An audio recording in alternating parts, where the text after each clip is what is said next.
Hello student, this is तनु टिप्टान और आज हम बात करेंगे हमारे नेक्स्ट चैप्टर के बारे में। This is the issue of the share, right. हमने स्टार्ट कहाँ से किया था? वैल्यूएशन ऑफ द गुडविल से स्टार्ट किया था, राइट। देन अब उसके बाद हमने वैल्यूएशन ऑफ द शेयर के बारे में डिस्कस किया। देन आज हम finally issue of the share पे पहुंच चुके हैं। अब आप सोच रहे होंगे कि मैम कभी ये वाला चैप्टर है, कभी ये वाला चैप्टर है। मैंने आपको इजीएस्ट से हार्ड की ओर लेके जा रही हूँ, ठीक है। और ये जो चैप्टर आज हम करने वाले हैं ना, ये बहुत इजी चैप्टर है। यहाँ से कंफर्म है 20 to 25 मार्क्स का क्वेश्चन आता है। वो आप इजीली अटेम्प्ट कर पाएंगे जब आप इन सभी टॉपिक्स को कवर कर लेंगे। क्या क्या टॉपिक है देखो, सबसे पहले इस आपकी बुक के अंदर कंपनी के बारे में लिखा हुआ, कंपनी की कंप्लीट के इंफॉर्मेशन लिखी होगी, फीचर्स, काइंड। देन उसके बाद ये सभी टॉपिक्स हम 1 बाय 1 करेंगे, ठीक है। तो आज जो वीडियो होने वाली है आपके फर्स्ट टॉपिक के ऊपर होने वाली है। जितने टॉपिक है उतने आपकी इस चैप्टर के पार्ट्स होने वाले हैं, क्योंकि हर चीज मैं आपको इन डेप्थ में समझाना चाह रही हूँ विद प्रैक्टिकल क्वेश्चंस के साथ, राइट। क्योंकि यहाँ से प्रैक्टिकल क्वेश्चंस आते हैं बच्चे इन सभी टॉपिक्स के ऊपर। सबसे ज्यादा जो इंपॉर्टेंट कहूँ ना, ये वाला टॉपिक, और ये वाला टॉपिक तभी समझ में आएंगे जब हम ऊपर वाले अच्छे से कर लेंगे। तो स्टार्ट करते हैं हमारे सबसे फर्स्ट टॉपिक की ओर से कि क्या लिखा हुआ है, मीनिंग ऑफ कंपनी। देखो, कंपनी को पढ़ने से पहले मैं छोटा सा एक एग्जाम्पल लेती हूँ, छोटा सा एग्जाम्पल, बिल्कुल छोटा सा, जो कि आपको मदद करेगा इस टॉपिक को समझने में। हमने सोल प्रोप्राइटर के बारे में पता है, हमें पार्टनरशिप के बारे में पता है। सोल प्रोप्राइटरशिप का मतलब होता है जब कोई अकेला व्यक्ति बिजनेस को चलाता है। पार्टनरशिप का मतलब क्या होता है? जब क्या होते हैं, 2 से ज्यादा व्यक्ति इकट्ठा होते हैं, अंडर सेक्शन 32 एक्ट के अंदर अपने आप को उनको रजिस्टर करना पड़ता है और उनकी एक डीड बनती है, राइट। अब देखो, चाहे कोई भी बिजनेस है, चाहे वो सोल प्रोप्राइटर्स है, चाहे वो पार्टनरशिप है, अगर मैं कहूँ यहाँ पर कंपनी है, कोई भी बिजनेस है, उन सबको चलने के लिए क्या चाहिए? जो बेस पॉइंट है, सबको भाई पैसा चाहिए। सबको क्या चाहिए? कैपिटल चाहिए, जिसको मैं ये कह सकती हूँ सबको मनी चाहिए। अच्छा, सोल प्रोप्राइटर में क्या होता था? जब भी मनी होती थी, रिक्वायरमेंट होती थी पैसों की, हम उसी टाइम पे अरेंज कर लेते थे। इसी तरीके से पार्टनरशिप में था, जब भी पैसों की रिक्वायरमेंट होती थी, पार्टनर जो होल्डर्स थे वो एडिशनल कैपिटल इंट्रोड्यूस कर देते थे। ऐसा हमने पढ़ा है ना। बट कंपनी में ऐसा कुछ नहीं होता। तो इसका मतलब क्या है मैम, कि कंपनी में आप कभी भी किसी भी टाइम पैसे ऐड कर सकते हो, पैसे निकाल सकते हो, ऐसा कुछ नहीं है।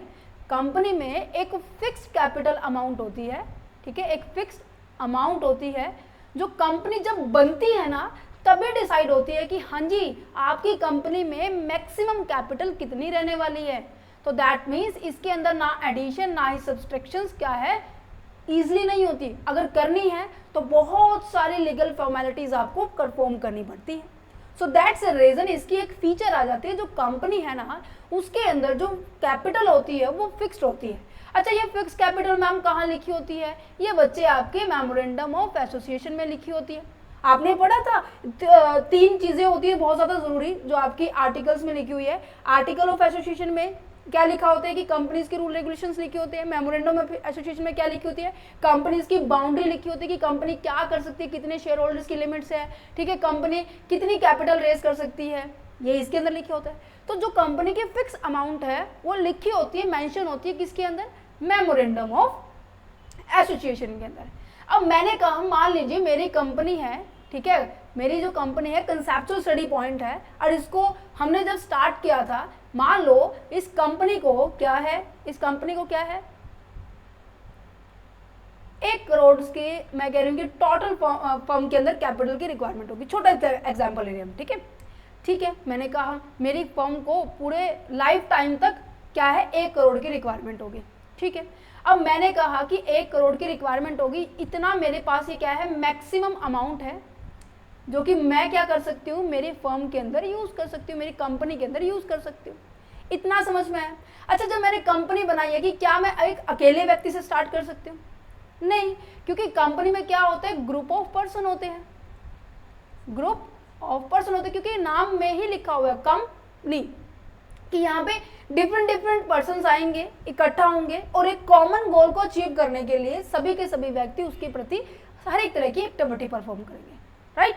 तो यहाँ पे ग्रुप ऑफ पर्सन होता है, ठीक है, ग्रुप ऑफ पर्सन होता है, सभी के सभी पर्सन एक पर्टिकुलर गोल को लेकर क्या करने वाले हैं, अपने सभी काम को परफॉर्म करने वाले हैं। समझ में आया? अच्छा, कंपनी जब बनती है ना, उसको क्या करना पड़ता है, अपने आप का रजिस्ट्रेशन करवाना पड़ता है। जैसे नॉर्मल है, जैसे कि हम अपनी कॉलेज में एडमिशन लेते हैं, हम अपनी यूनिवर्सिटीज़ के अंदर एडमिशन लेते हैं, हम फॉर्म फिल करते हैं ना, करते हैं नहीं करते, कि अपना नाम, जो अपना नाम है पर्टिकुलर रजिस्टर में मेंशन करवाते हैं कि हाँ फलाना बच्चा इतने रोल नंबर पे है, इसका नाम ये है, इसके पापा का नाम ये, इसका एड्रेस ये, इसकी डेट ऑफ बर्थ फलाना, मतलब सब डिटेल होती है। इसी तरीके से कंपनी को भी करनी पड़ती है। जब कंपनी बनती है ना, तो उसको अपने आप का रजिस्ट्रेशन करवाना पड़ता है। ओके, तो मैम कौन से एक्ट के दौरान करेंगे? तो कंपनी एक्ट 2013 अब क्या इम्प्लीमेंट है, क्योंकि पहले 1956 था, 1956 था, कुछ एक अमेंडमेंट होती रहती है 2013 का अब यहाँ पे लागू होने लग गया है। ठीक है, सो कंपनी के मतलब आगे समझ में कि कंपनी एक ऐसी रजिस्टर्ड ऑर्गेनाइजेशन होती है, एक ऐसी लीगल ऑर्गेनाइजेशन होती है। लीगल क्यों बोल रहे हो? क्योंकि देखो बच्चे, जो भी पर्सन अपने आप को रजिस्टर्ड करवाएगा, अपना नामांकन करवाएगा, वो एक प्रोसीजर को फॉलो कर रहे हैं, नहीं कर रहे, राइट। अब मैंने कहा कि प्रॉपर प्रोसीजर को फॉलो कर रहे हैं, तो ये बनती भी किससे है? रूल रेगुलेशन से बनती है। अगर कंपनी को लिक्विडेट करना है, मींस कि मेरे को खत्म करना है, तो वो भी मोस्ट ऑफ चांसेस में क्या होता है कि वो भी लीगल प्रोसीजर के द्वारा ही खत्म होती है। समझ में आया?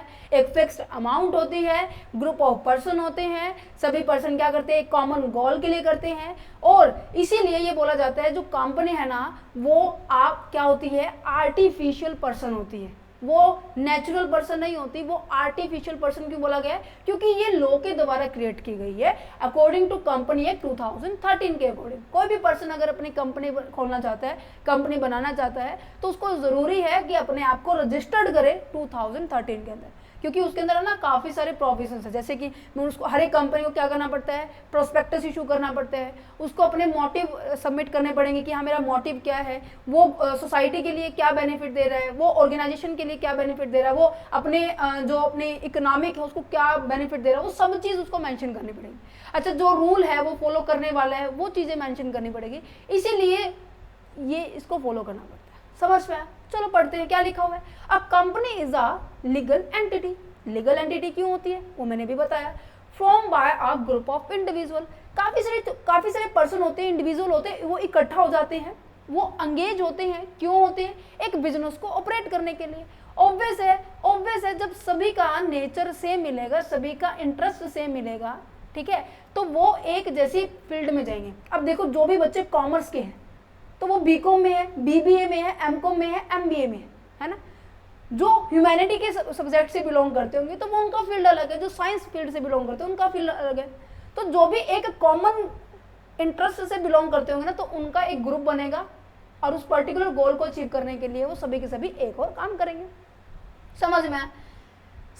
सबसे इंपॉर्टेंट फीचर ये है कि जो कंपनी के मेंबर होते हैं ना और जो कंपनी होती है, वो दोनों के दोनों क्या होते हैं, बिल्कुल अलग अलग होते हैं। कंपनी अलग, हम अलग। कंपनी के अंदर जो शेयर होल्डर्स होते हैं ना, जो मैंने यहाँ पे बताया, मान लो मैंने 1 करोड़ रुपए मेरे को कंपनी में यूज शेयर कैपिटल है मेरी, ठीक है, मेरे को एकदम से 1 करोड़ की रिक्वायरमेंट नहीं है। जैसे आप नॉर्मल सी बात है, आप जब आप घर बनाते हैं तो आपने कहा, एस्टिमेट लगाया कि कम से कम मेरा 50 लाख में घर बन जाएगा, नॉर्मल सा, ठीक है। अब क्या एक साथ आपको 50 लाख की रिक्वायरमेंट है? नहीं ना।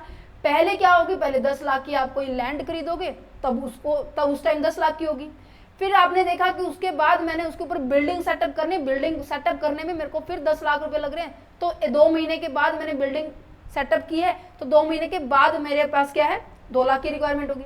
फिर मैंने देखा कि अब मैं उसमें ऑपरेशन करना स्टार्ट करूंगा, 5 महीने के बाद उसमें रॉ मटेरियल लेके आऊंगा, लोगों की भर्ती करूंगा, तो मुझे फिर क्या लगने वाले हैं, 5 से 7 लाख रुपए लगने वाले हैं। तो मेरे कहने का मतलब ये है कि एकदम से 50 लाख की रिक्वायरमेंट नहीं है मुझे, मेरे को धीरे धीरे रिक्वायरमेंट है।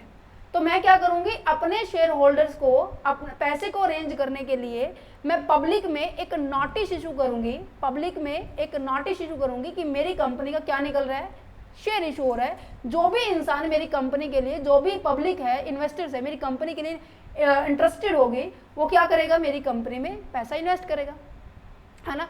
तो क्या होगा, जो भी पर्सन कंपनी में पैसा देगा, कंपनी उसको बदले में क्या देगी, ऑनरशिप देगी। अपनी कंपनी में जो भी प्रॉफिट होगा उसमें हिस्सा देगी या नहीं देगी। तो यहाँ पे क्या है कि इनको एज अ अलग माना जाता है। कंपनी कहती है मैं अलग तुम अलग।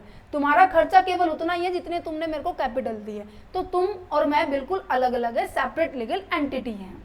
ठीक है, समझ में आया? वो केवल लायबल उतने तक ही होंगे जितने तक उन्होंने अपना एक कॉन्ट्रैक्ट कर रखा था। ठीक है, एल.एच. हैनी के अकॉर्डिंग ये डेफिनेशन दी हुई है, मैं इसको अभी पढ़ देती हूँ पहले, फिर मैं फीचर समझा के फिर उसके ऊपर दोबारा से आऊंगी। क्या लिखी हुई है? Company is an incorporated association, क्या लिखा हुआ है? Incorporated association which is an artificial person created by the law having a separate entity with a perpetual successions and a common share. क्या कहना चाह रहा है अभी बताते हैं। सेपरेट लीगल एंटिटी का मतलब समझ में आ गया कि मैं अलग तुम अलग, शेयर होल्डर अलग और कंपनी अलग, वे आपस में एक दूसरे से बिल्कुल अलग अलग है, उनका एक दूसरे से कोई लिंक है, बस हाँ ऑनर का बस एज ए कैपिटल इंट्रोड्यूस कर रखी है, वो उतने तक ही हकदार है, ज़्यादा नहीं है। अगर कंपनी में ज़्यादा लॉस हो जाता है तो शेयर होल्डर उसके लिए जिम्मेदार नहीं, वो केवल कहते हैं कि जितना मेरे को पैसा देना रहता है ना, मैं आपको बस उतना ही दूंगा। ठीक है, लिमिटेड लायबिलिटी है, ये मैंने अभी बताया कि केवल लिमिटेड लायबिलिटी। मैंने कहा कि मान लीजिए आपने 1000 शेयर्स को सब्सक्राइब किया मेरे, और 1 शेयर की वैल्यू 10 रुपये दी। ठीक है, और 10 रुपये में से अभी तक आपने मेरे को 6 रुपये दिए हैं, कंपनी मैं हूँ। ठीक है, आपने मेरे को 6 रुपये दिए हैं, बकाया कितना रहता है? 4 रुपये रहता है। तो केवल आप इस 4 रुपये के लिए ही लायबल होंगे। ठीक है, इससे एक्स्ट्रा आप 1 रुपये भी नहीं दोगे। ठीक है, परपेचुअल सक्सेशन का मतलब क्या है? इन केस जिस भी पर मान लीजिए ये ए है, ये बी है, ये सी है, सबको एक एक मान लीजिए। ए कह रहा है कि अब मैं इस कंपनी में नहीं रहना चाहता, मैं इस कंपनी को छोड़ के जा रहा हूँ। कंपनी कहते जाओ, मुझे तो कोई फर्क नहीं पड़ने वाला। अब मेरे ऑब्वियस ही बात है, मेरी कंपनी को छोड़ के जा रहे हैं, मेरे शेयर भी दे के जाएगा, तो वो शेयर को ईजिली किसी और को दे सकता है।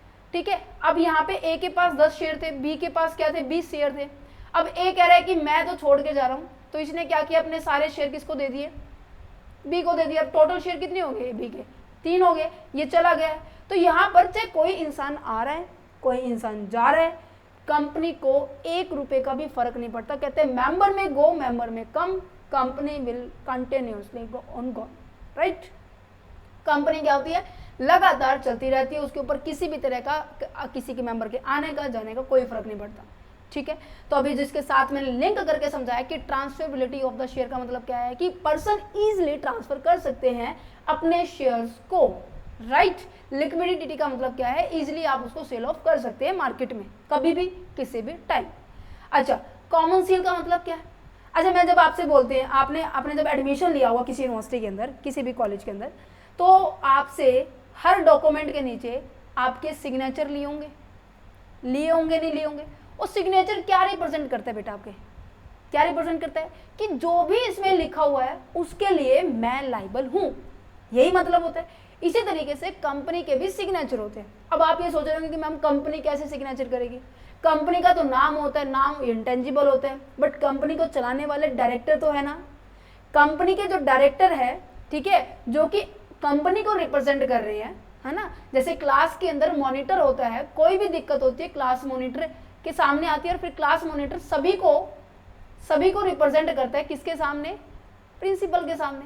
मींस कि एक अकेला पर्सन क्या कर रहा है? पूरी क्लास को रिप्रेजेंट कर रहा है। इसी तरीके से जो डायरेक्टर होता है ना, जो उस स्टैंप होती है हर एक कंपनी के, उस स्टैंप का यूज करेगा और ये बताएगा कि हमारी कंपनी है, जो ये फला फला नाम की कंपनी है, वो क्या इस एग्रीमेंट से एग्री है, तो उसे बोलते हैं common seal. Common seal is the official signature, that's it. Next अगर आ जाए पॉइंट पे, आर्टिफिशियल पर्सन का मतलब क्या है कि ये बनती भी लॉ के अकॉर्डिंग है, रूल रेगुलेशन के अकॉर्डिंग है, ये बिगड़ती भी रूल रेगुलेशन के साथ है। ठीक है, अगर लिक्विडेट होना है तो कोर्ट क्या करती है? एक नोटिस इशू करती है, हाँ जी इतना टाइम दिया गया है, अपने सभी एसेट्स को सेल ऑफ कर दो, अपनी लाइबिलिटीज को पे ऑफ कर दो। Right, separation of the owner and the management, अभी मैंने बताया, मैं हर एक चीज को ना लिंक कर रही हूँ, जिससे कि ना आपको ना याद ऐसे टिप्स पे लर्न हो जाएंगे कि हाँ इसका लिंक किससे बनाया था, इसका लिंक किससे बनाया। जैसे कि परपेचुअल सक्सेशन का मैंने ट्रांसफरेबिलिटी का से बना दिया, और कॉमन सील का मैंने आपका ऑनरशिप के साथ बोर्ड ऑफ डायरेक्टर का बनाया था कि जो कि रिप्रेजेंट कर रहे हैं। तो यहाँ पे इजी हो जाएगा थोड़ा सा लर्न करना। नेक्स्ट कहते हैं कि रेजिंग द कैपिटल। सबसे बेस्ट पॉइंट बताऊँ आपको, अगर कोई प्राइवेट कंपनी है ना, वो पब्लिक से पैसा रेज नहीं कर सकती। मीन्स कि अगर उसको पैसे की रिक्वायरमेंट है ना, तो पब्लिक के सामने नहीं जाएगी, वो बिल्कुल भी नहीं जाएगी, क्योंकि वो प्राइवेट कंपनी है। अगर वहीं पे अगर मैं कहूँ कि मेरी तो भाई पब्लिक कंपनी है, तो गवर्नमेंट ने मेरे को फुली ऑथराइज्ड किया हुआ है कि आप पब्लिक से पैसा रेज कर सकते हैं। कैसे रेज करेंगे? जैसे मैंने अभी बताया, मैंने मेरी पूरी कैपिटल को शेयर्स में डिवाइड कर दिया और जो भी पर्सन है शेयर्स को सब्सक्राइब करेगा मेरे को पैसे देगा और मैं उनको शेयर दूंगी और मेरी कंपनी का जो भी प्रॉफिट होगा उसके अंदर कुछ एक परसेंटेज होगा, है ना। तो यहाँ पर रेजिंग कैपिटल एक पब्लिक कंपनी के बारे में बात की जा रही है। जितना भी पैसा कंपनी क्या करना चाह रही है, इशू रेज करना चाह रही है पब्लिक से, वो इजिली कर सकती है। Regulation bye the law, regulation bye the law आगे समझ में। अब देखो इसकी डेफिनेशन को अब पढ़ो क्या कह रहे हैं। इनकॉर्पोरेटेड एसोसिएशन का मतलब क्या होता है कि जो भी कंपनी जब किसी भी एक्ट के अंदर अपने आप को रजिस्टर्ड करवाती है उसे बोलते हैं इनकॉर्पोरेटेड। आर्टिफिशियल पर्सन आ गया, क्रिएटेड बाय द लॉ आ गया, having a separate legal entity आ गया। अब समझ में आ रहा है, लॉजिक आ रहा है समझ में। प्रीपिचुअल सक्सेशन भी समझ में आ गया कि कंटिन्यूस चलती रहेगी। हैविंग अ कॉमन सील कि उसकी एक दस्ता सिग्नेचर होती है, स्टैंप होती है, जो कि जिसके बेसिस पे वो अपना एग्री करती है या फिर डिसएग्री करती है, राइट। एल शैनी ने इतनी सिंपल सी डेफिनेशन दी है जो कि इसके फीचर से रिलेट करती है। So simple. आ जाओ अब नेक्स्ट पॉइंट देखते हैं कि काइंड ऑफ द कैपिटल। मैंने इस बुक के अकॉर्डिंग यहाँ पे 3 ही तरीके की कैपिटल लिखी हुई है। वैसे कंपनी लॉ के अगर अंदर पढ़ेंगे ना तो इसके अंदर आपसे 8 से 10 तरह की आपकी कंपनी है। आप चैनल पर विजिट कर सकते हैं, उसके अंदर आप देखेंगे कंपनी लॉ प्लेलिस्ट के नाम से आपको टाइप ऑफ कंपनी के अंदर 3rd चैप्टर रही है। वहाँ पे मैंने इन डेप्थ में हर एक चीज़ को डिस्कस किया हुआ है। बट यहाँ पे अपने सिलेबस के अकॉर्डिंग देखते हैं। अनलिमिटेड कंपनी का मतलब क्या है कि ऐसी कंपनी, अब देखो यहाँ पर मैंने कहा मैंने कंपनी के अंदर 1 लाख रुपए अरेंज करने थे, ठीक है। मेरे को 1 लाख की रिक्वायरमेंट थी। मैंने क्या कर दिया इनके शेयर पे बना दिया कि एक शेयर की वैल्यू क्या रहने वाली है मेरी कंपनी के अंदर, 10 रुपए रहने वाली। तो टोटल नंबर ऑफ शेयर कितने हो गए मेरे? 10,000 हो गए, क्योंकि वैल्यू कितनी है एक शेयर की?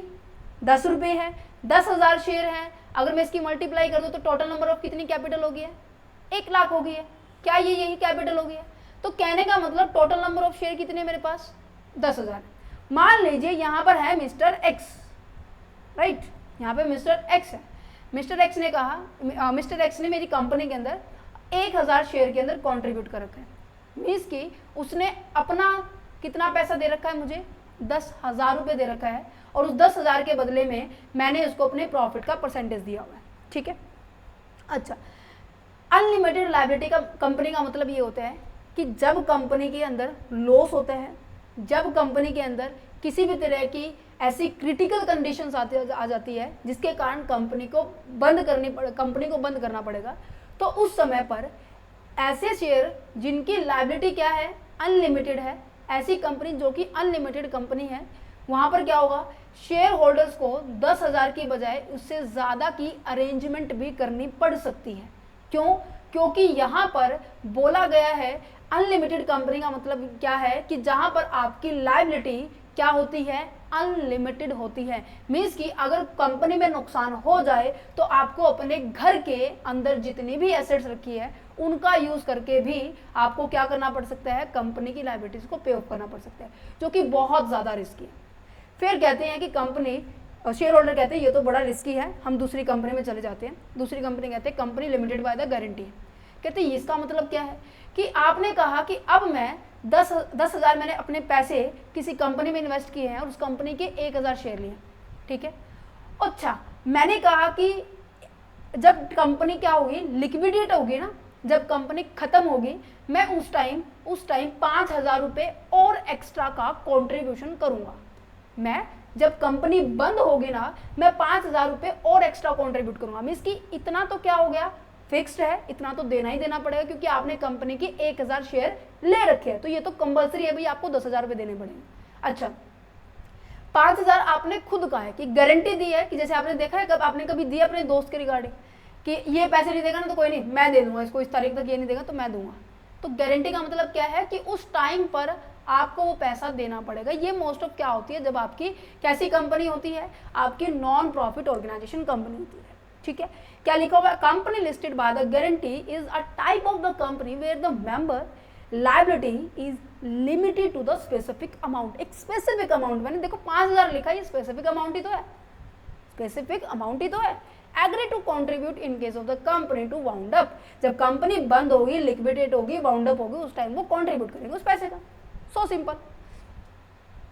नेक्स्ट जाती है वेरी वेरी फेमस, जो कि आज के टाइम में बहुत ज़्यादा लोग करते हैं, बहुत सारी कंपनी में यही रूल होता है कि लिमिटेड बाय द शेयर, कि आपकी लायबिलिटी आपके शेयर की वैल्यू तक ही लिमिटेड होगी। कहने का मतलब आपने 1000 शेयर सब्सक्राइब किए हुए थे, उनकी वैल्यू 10 रुपये थी, ठीक है, तो आपने कंपनी में कितना पैसा देना था, 10,000 रुपये देना था, राइट। पर अभी तक आपने क्या है 1000 के ऊपर 6 रुपये दिए हैं, 4 रुपये अभी पेंडिंग है, ये दे दिए, वेरी गुड। अभी कहते हैं कंपनी को जरूरत है तो आपको 4 रुपये अरेंज करो, बस आपका मामला खत्म। मीन्स कि आपकी लायबिलिटी केवल नंबर ऑफ शेयर जितने आपने ले रखे ना उतने तक ही आपकी लायबिलिटी बनेगी, उससे ज़्यादा कोई लायबिलिटी नहीं बनने वाली है, ठीक है, समझ में आ गया। अब इसी लिमिटेड बाय शेयर्स को ना आपने कंपनी ने क्या किया है, इसको 2 पार्ट्स में डिवाइड किया हुआ है। 2 पार्ट्स कौन कौन से हैं? पहला पार्ट क्या है, कंपनी प्राइवेट कंपनी है, दूसरा क्या है पब्लिक कंपनी है। प्राइवेट कंपनी का मतलब क्या है कि जो कंपनी प्राइवेटली ओन की जाए, मीन्स की सरकार का उसमें कोई लेन देन चक्कर नहीं है, कोई भी इंटरफेरेंस नहीं है। पब्लिक कंपनी क्या होती है, जो कि गवर्नमेंट के कहीं ना कहीं रूल रेगुलेशन को फॉलो करती है, ठीक है।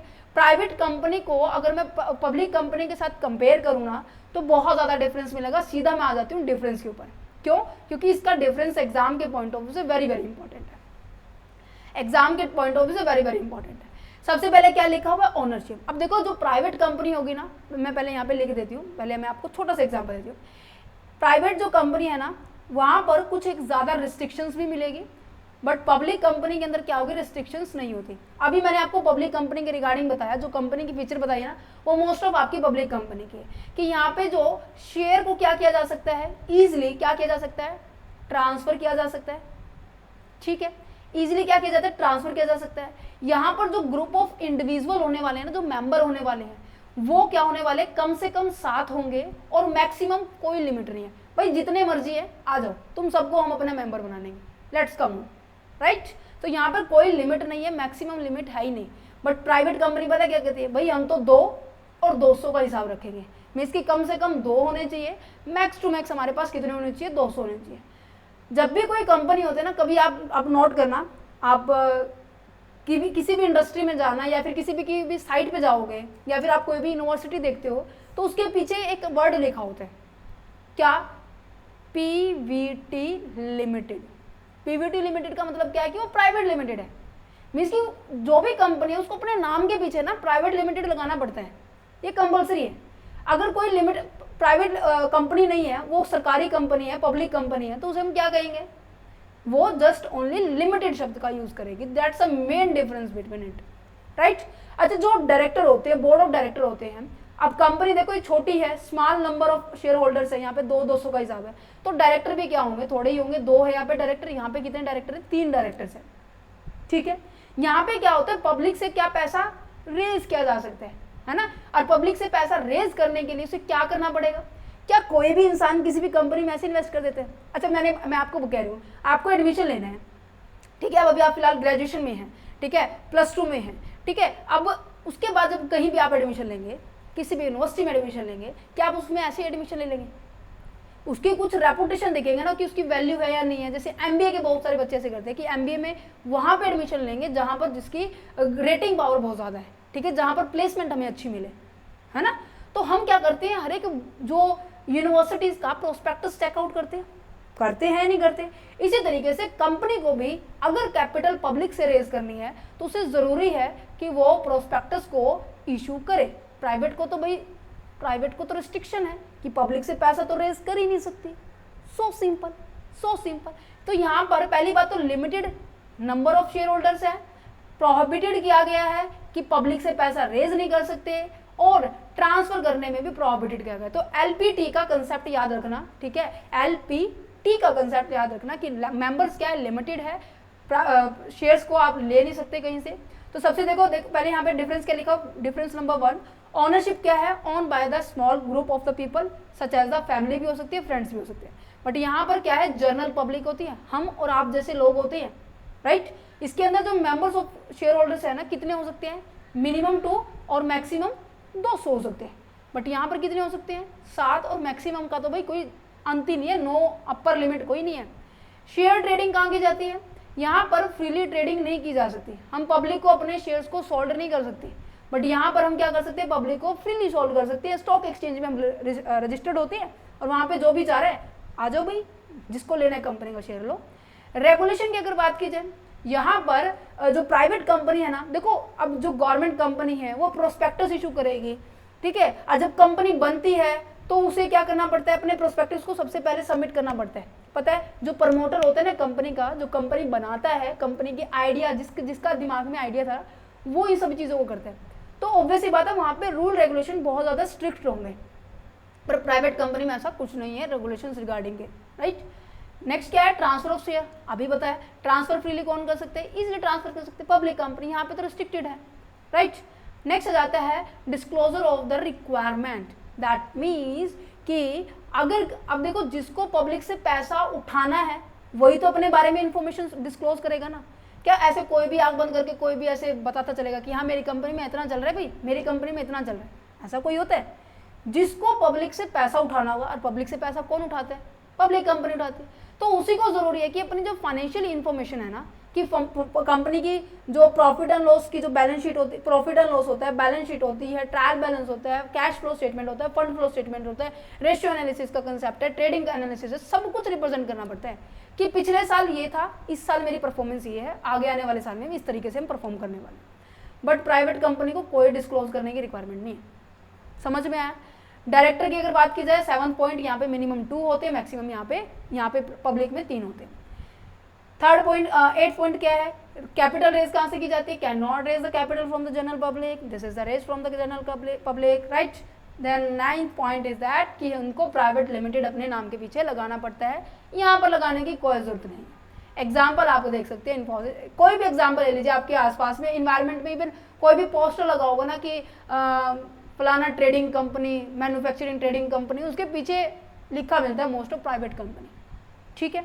आज हमारा ये टॉपिक पॉइंट नंबर 1 हो चुका है। पार्ट 1 हमारा कंपनी के बारे में मैंने क्यों कराया, क्योंकि एग्जैक्ट आपको पता तो चल जाए भाई कि इशू ऑफ द शेयर कौन कंपनी करेगी, प्राइवेट करेगी, पब्लिक करेगी, क्योंकि यहाँ से आपका 4 से 5 नंबर का क्वेश्चन आता है, पता हो तो आपको। सो मिलते हैं नेक्स्ट टॉपिक के ऊपर, जिसके अंदर हम बात करेंगे कि शेयर क्या होता है, ठीक है। इशू ऑफ द शेयर पढ़ने से पहले हमें जो इसके पीछे क्या लिखा हुआ है, पीछे लिखा हुआ है शेयर, पहले इसका मतलब समझो कि कंपनी में शेयर का मतलब क्या होता है। अच्छा, इक्विटी शेयर और प्रेफरेंस शेयर के बीच में डिफरेंस आता है, क्वेश्चन आता है, सेम इस तरीके से अभी तक पढ़े जो हमने पढ़ा है वैसे ही पढ़ेंगे, ठीक है। 1 बाय 1 सबको पढ़ेंगे। प्लेलिस्ट पे जाना है, कॉर्पोरेट अकाउंटिंग के नाम से प्लेलिस्ट मिलेगी, आप उसको चेकआउट करना, सभी अकाउंटिंग की जो वीडियोज है वहाँ मिल जाएगी। अगर फिर भी कोई डाउट रहता है तो आप कमेंट सेक्शन स्पेशली आप सभी के लिए है, सो कमेंट कीजिए, अपने डाउट्स को क्लियर कीजिए, क्या पता आपका डाउट किसी दूसरे का भी डाउट हो, वो वहाँ उसको क्लियर हो सकता है, right. So tata bye bye and मिलते हैं नेक्स्ट वीडियो के अंदर। Thank you for watching this video, have a nice day.